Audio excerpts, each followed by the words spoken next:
अस्सलाम वालेकुम नाज़रीन। हुज़ूर अकरम सल्लल्लाहु अलैहि वसल्लम तौहीद की तबलीग के लिए हज़रत ज़ैद बिन हारिसा को साथ लिए हुए प्यादा ताइफ पहुँचे और वहाँ के बाशिंदों को इस्लाम की दावत फरमाई, जिससे वो सब बरफरोख्ता होकर दर पे आज़ार हो गए। वहाँ के सरदारों ने अपने इलाके और शहर के लड़कों को सिखा दिया। वो लोग वैस के वक्त नबी करीम सल्लल्लाहु अलैहि वसल्लम पर इतने पत्थर फेंके कि हुज़ूर अकरम सल्लल्लाहु अलैहि वसल्लम लहू में तरबतर हो गए। खून बह बह कर नालैन मुबारक में जम जाता और वज़ू के लिए पाँव जूते से निकालना मुश्किल हो जाते। एक दफ़ा बदमाशों और उबाशों ने नबी करीम सल्लल्लाहु अलैहि वसल्लम को इस कदर नाउज़ बिल्ला गालियाँ दी, तालियाँ बजाईं, जिन्हें चीखें मारी कि हुज़ूर अकरम सल्लल्लाहु अलैहि वसल्लम एक मकान के अहाते में जाने पर मजबूर हो गए। इस मकाम पर एक दफ़ा वैज़ फरमाते हुए खुदा के रसूल हज़रत मोहम्मद सल्लल्लाहु अलैहि वसल्लम के इतनी चोटें आईं कि आप सल्लल्लाहु अलैहि वसल्लम बेहोश होकर गिर पड़े। हज़रत ज़ैद रज़ी अल्लाह ताला अन्हा ने अपनी पीठ पर उठाया, आबादी से बाहर ले गए। पानी के छींटे देने से होश आया। सल्लल्लाहु अलैहि वसल्लम इस सफ़र में तकलीफ़ों के बाद और एक शख्स तक मुसलमान न होने के रांझे व सदमे के वक्त भी नबी सल्लल्लाहु अलैहि वसल्लम का दिल अल्लाह ताला की अज़मत और मोहब्बत से लबरेज़ था।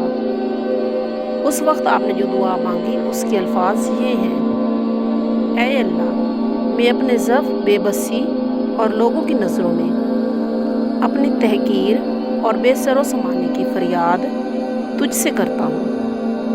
ऐ रहमत लिल आलमीन, दरमानदा नातवा के मालिक, तू ही मेरा रब है। ऐ मेरे आका, मुझको किसी के सुपुर्द ना करना।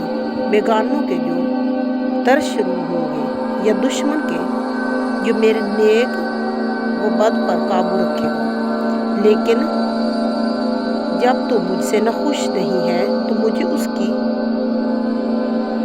परवाह नहीं, क्योंकि तेरी आफियत और बख्शिश मेरे लिए ज़्यादा वसी है। मैं तेरी ज़ात पाक के नूर की पनाह चाहता हूँ, जिससे आसमान रोशन हुए और जिससे तारीकियाँ दूर हुई और दुनिया व आखिरत के काम ठीक हुए। तुझसे ही इस बात की पनाह चाहता हूँ, मुझ पर ग़ज़ब नाजिल करे या तेरी नाखुशी मुझ पर वारद हो। तुझको मनाना है हत्ता कि तू राज़ी हो जाए, और तेरी मदद और ताईद के बग़ैर किसी को कोई कुदरत नहीं। नबी करीम सल्लल्लाहु अलैहि वसल्लम ने तैफ से वापस होते हुए भी ये फरमाया: मैं उन लोगों की तबाही के लिए दुआ करूं, अगर ये लोग खुदा पर ईमान नहीं लाते तो क्या हुआ? उम्मीद है कि इनकी आइंदा नस्लें ज़रूर अल्लाह वाहिद ला शरीक पर ईमान लाने वाली होंगी। कुफार मक्का 21 साल तक रसूल अकरम सल्लल्लाहु अलैहि वसल्लम और आपके नाम लेवाओं को सताते रहे। जुल्म व सितम का कोई हरबा ऐसा न था जो उन्होंने खुदाए वाहिद के परस्तारों पर न आजमाया हो, हत्ता कि वो घर बार और वतन तक छोड़ने पर मजबूर हो गए। लेकिन जबकि मक्का फ़तह हुआ तो इस्लाम के ये बदतरीन दुश्मन मुकम्मल तौर पर रसूल अकरम सल्लल्लाहु अलैहि वसल्लम के रहम करम पर थे, और आपका एक इशारा इन सब को खाक व खून में मुब्तला कर सकता था। लेकिन हुआ क्या? इन तमाम कुरैश से जो खौफ और नदामत से सर नीचे डालने आपके सामने खड़े थे, आपने पूछा, तुम्हें मालूम है कि मैं तुम्हारे साथ क्या मामला करने वाला हूँ? उन्होंने दबी ज़बान से जवाब दिया, ऐ सादिक, ऐ अमीन, तो हमारे शरीफ भाई और शरीफ बिरादरज़ादे हो, हमने तुम्हें हमेशा रहमदिल पाया है। आपने फरमाया, आज मैं तुमसे वही कहता हूँ जो यूसुफ ने अपने भाइयों से कहा था। तो हुज़ूर सल्लल्लाहु अलैहि वसल्लम ने फरमाया, तुम पर کچھ الزام نہیں، جاؤ آج تم سب آزاد ہو۔ صلی اللہ علیہ وسلم۔